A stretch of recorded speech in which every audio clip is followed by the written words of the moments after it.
Hello, ladies and gentlemen. It is I, Emily Sophia, here to break down for you guys my perspective on and reactions to Avengers Age of Ultron. So, I will get into the spoilers very shortly here for those of you who have not yet seen the film but want a little glimpse into what somebody else thinks about it.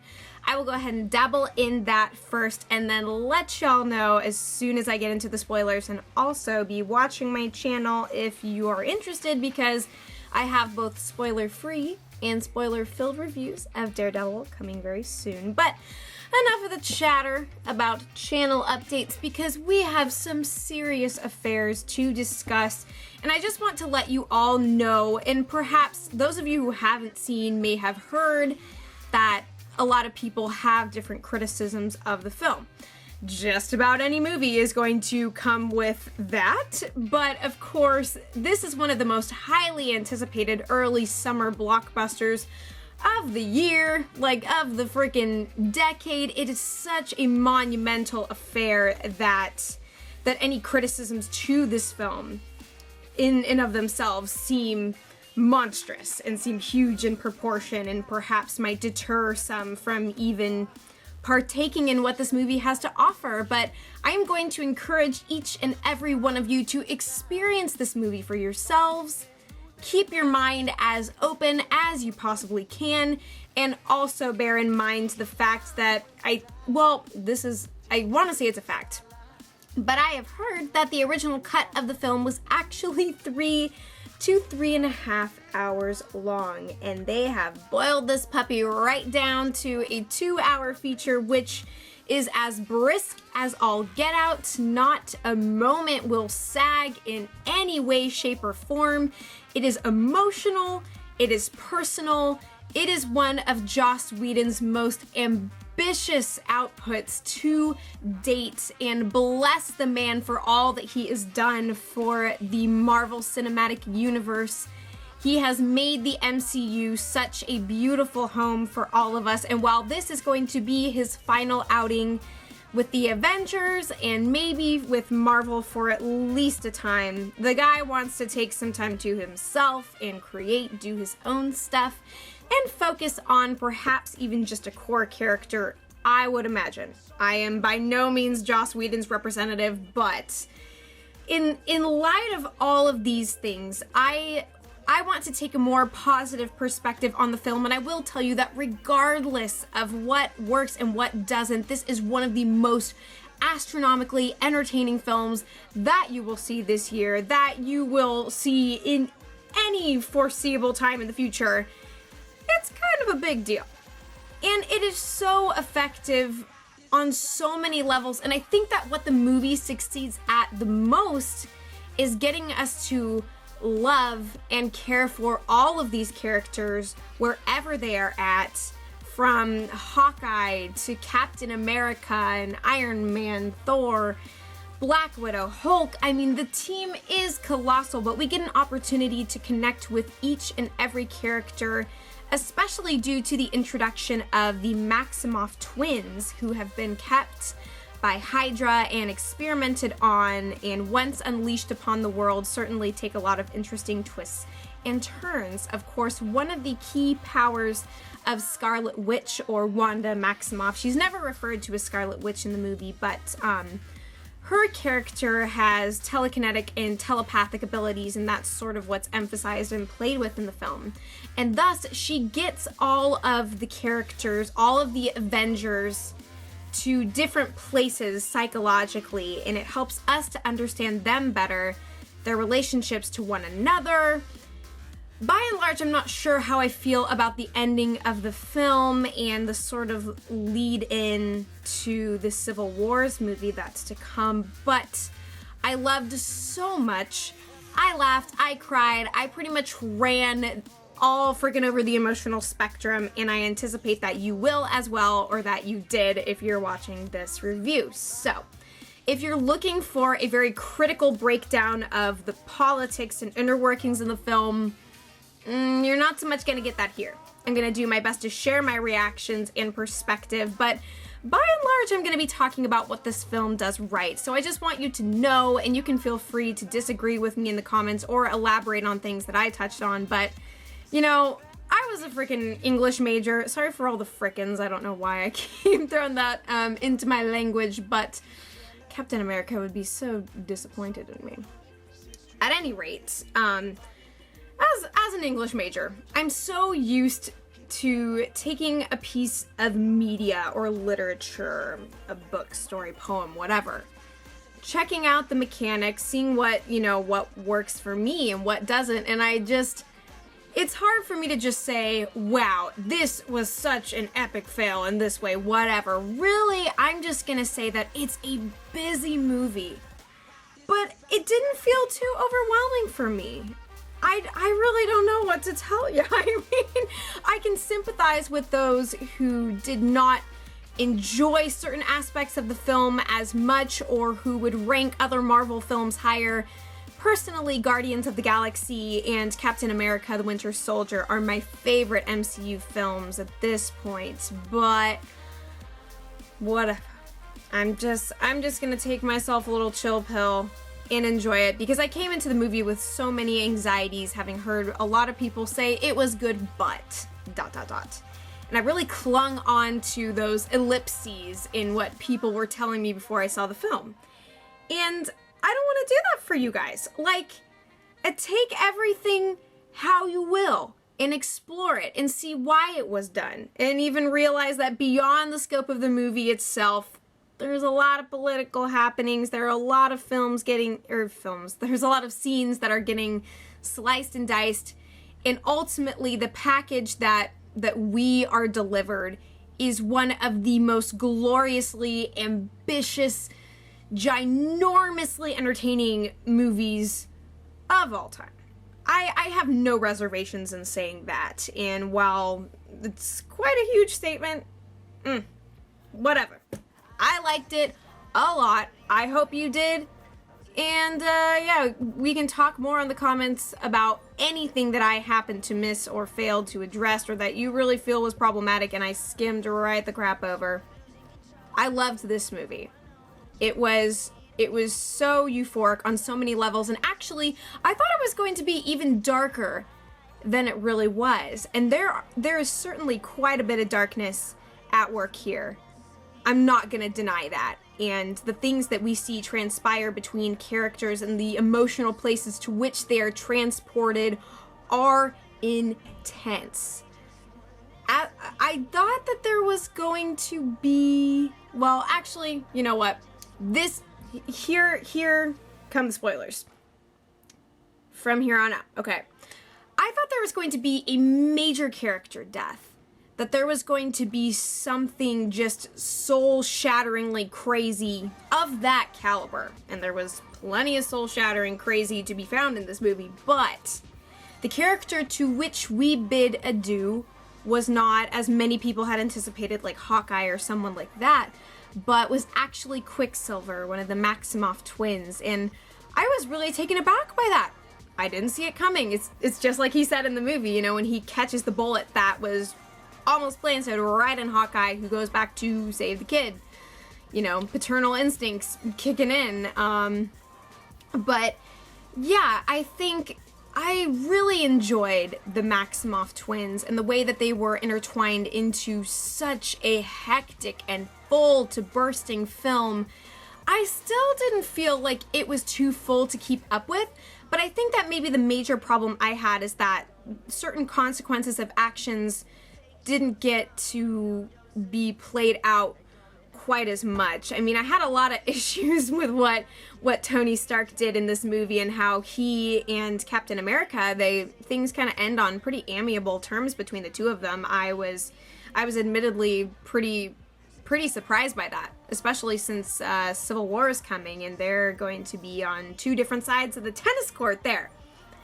But at any rate, things that I loved and enjoyed most of all about this movie is just the fact that Joss Whedon and everybody involved in the process of creating this masterful blast of a ride they infuse so much wit and so many meaningful character interactions into these enormous fight sequences. There is a freaking city ascending into the sky, and robot men coming in from every angle, and you've got the Vision, which is basically the resurrection of Jarvis as a humanoid figure person, duking it out with Ultron, and just there's so much happening. I will not even be able to scratch the surface of it in this review, and for that I apologize, but if you've seen the movie, I hope you can understand. I love how funny the movie manages to be in all that's transpiring, and how the camera just sweeps and we see so much happening in the foreground, in the background, and all these just little quips and moments of hilarity that every scene is infused with. Well, not every scene, but so many of the biggest ones are incessantly silly.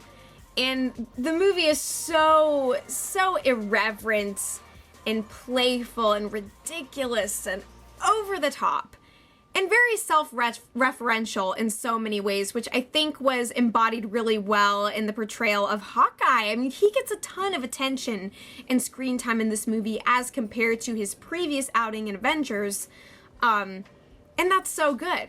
And he's even able to provide this safe space and sanctuary for the Avengers after their first major ass whooping. And he's a family man. Surprise! You know? But it gives us a different way to connect with him. And even his wife says that he is needed as a member of this team, surrounded by gods among mere mortals. He himself, a mortal man, is maybe arguably able to keep things grounded a bit more. More so than even perhaps with like Thor and Iron Man and Captain America. He provides this sort of anchor in the group, and I really loved his pep talk that he got to give Wanda, Scarlet Witch, before she comes forth and chooses to be an Avenger in this very dire situation where she was originally on the side of Ultron, because he was not on the side of Tony Stark, whose missile landed in her and her brother's house that killed her family and left them completely bereft and exposed in this world of just violence and war. Having been so torn apart, they were originally going head to head with the Avengers, and it was cool getting to see those fight sequences and how this team deals with a force that they cannot see, Quicksilver.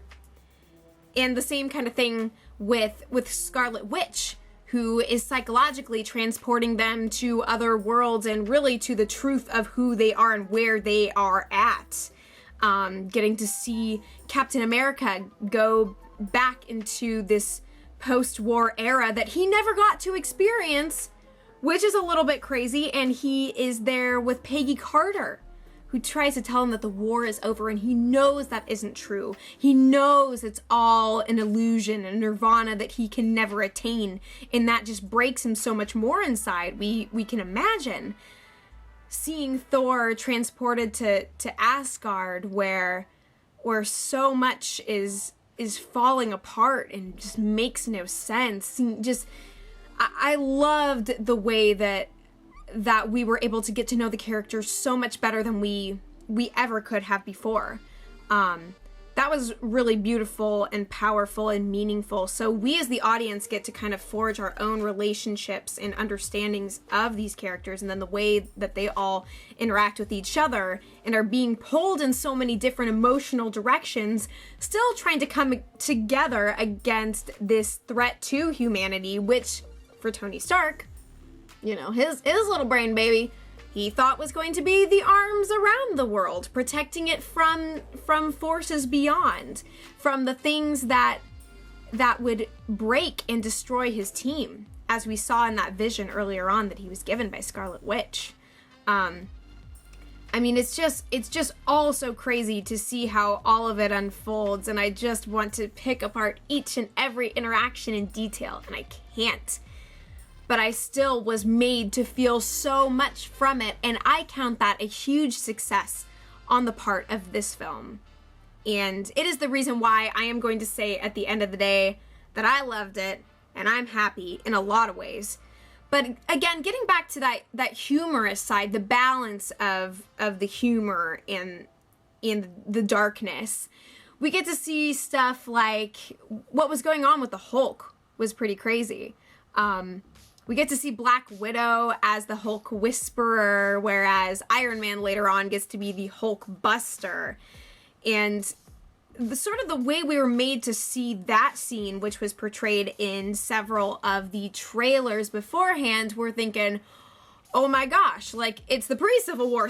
They are duking it out with each other, when really Iron Man is just kind of trying to facilitate the peaceful restoration of Bruce Banner. It's basically like dealing with your drunk super friend. Like, come on, buddy, we're gonna go this way. Oh, no, come on back to me now. And just like, go to sleep. That was a really great moment for me. Getting to see that running language gag with Captain America, who's trying to keep the team's speech G-rated while they are in full combat mode, which is just silly in and of itself.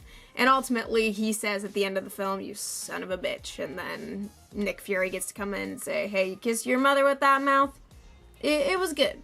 The joke came full circle, and even though it would seem like there's no room for silly fun times when they got the world to be saving like this, but it all comes forth, and just the jokes all, at least especially, what am I saying? In the audience, of which I was part when I saw the movie in theaters, the jokes landed so well. We also get to see Thor was just a huge source of silliness in this movie, what with his attempt to make Bruce Banner feel better about conquering his enemies. We get to see the whole shenanigan with who can lift Excalibur from the stone, and with everybody trying their hand at picking up the hammer, trying to see who's worthy. And what do you know? The Vision succeeds so nonchalantly, and Thor just tries to play that right on off like, I'm still worthy. Whatevskis. And even at the end with the discussion that was had about, okay, you put the hammer in the elevator. I mean, this straight up just nerd conversation that transpires is so good, so good. And then he also gets Stan Lee, Thor does anyway, he gets Stan Lee crunk on some 1,000-year distilled Asgardian ale, which was a very glorious little cameo. Again, love Scarlet Witch. I've got my Phoenix shirt on today for Free Comic Day, and it just, like, the character of Scarlet Witch was what I wanted Jean Grey / the Phoenix to be in X-Men The Last Stand. So I just feel a lot better inside. They didn't try to over-explain her powers either, which I think was very key. We also got to see War Machine and Falcon, and sort of the young Avengers were introduced in this movie, which is cool. The universe continues to expand out in every and all directions, and that's very exciting. Exciting to be to see Scarlet Witch becoming a part of that too. And I do want to mention as well sort of the dichotomy with Ultron and the Vision. They represent two very different ideologies and perspectives on humanity. Ultron is deeply pained, and that pain pretty much spells out the end of the world as we know it. He sees humanity, he sees what it is capable of, and he thinks the only way that I can protect it, as I was programmed and designed to do, is by wiping it right the crap out and starting fresh with some metal dudes, you know? Whereas we see the Vision / Jarvis in the flesh, he sees a grace to the fallenness of humankind, and that while, yeah, they are doomed. They kind of screwed the pooch, screwed the pooch, as the saying goes, in a lot of ways. And in real life, we definitely have. And, but getting to see the Vision come back around and sort of bring that resolve, and it's a broken hallelujah of sorts, but that there is a beauty to humanity and maybe a place for the Avengers, which is kind of a central theme of the film, is like, are they good for humanity? It's the question that you never thought we'd be asking, and yet it is so necessary to ask these hard questions in the context of this big, grandiose superhero film. We can at once love these characters and struggle alongside them. Struggle in our minds, like, if these guys were really here, what would that mean for us, you know? And getting to delve into all of that on such a personal, intricate level, I just adore and think was really cool and necessary. Difficult, but good. And we see with Tony Stark that we create the thing that we fear. We create that which will usher in our own destruction, ironically. That's something that's kind of explored a little bit in the film Ex Machina, which you guys got to watch. It is such a cool rendering on artificial intelligence, and we get a lot of different messages on artificial intelligence from this film, but ultimately it's about sort of they're finding their way in the world. It's not their innate right to come forth and do what they do, and in fact they have to put an end to the chaos that they've kind of started, and it's never going to be over. There's always going to be more trouble, and yet here they stand. And another thing that is difficult about the film too is that while most are standing to some degree in the end, we feel the weight of their separation. They're all in such different places, and it's a tough kind of note to leave off on, and it's not satisfying in a lot of ways, but it makes so much sense with what all has transpired, and I'm eager for more. This is just a central chapter of the story, and so I think that heaven and earth were moved in big ways in this movie. I loved it, and I hope that there are things that you cling to and love as well. Again, any major glaring issues that I missed, which I'm sure are many, you can bring those right on up in the comments, and we'll duke it out down there. A lot of different ways to see this film. There is no one perspective that's right or wrong. It's just, it is that which it is. I admire the crap out of Joss Whedon, and I wish the absolute best for him. We'll see where all this goes, ladies and gents, but Ant-Man is coming in the near future, so the story continues. Thank you so much for watching this review, and as always, I will be back before you know it.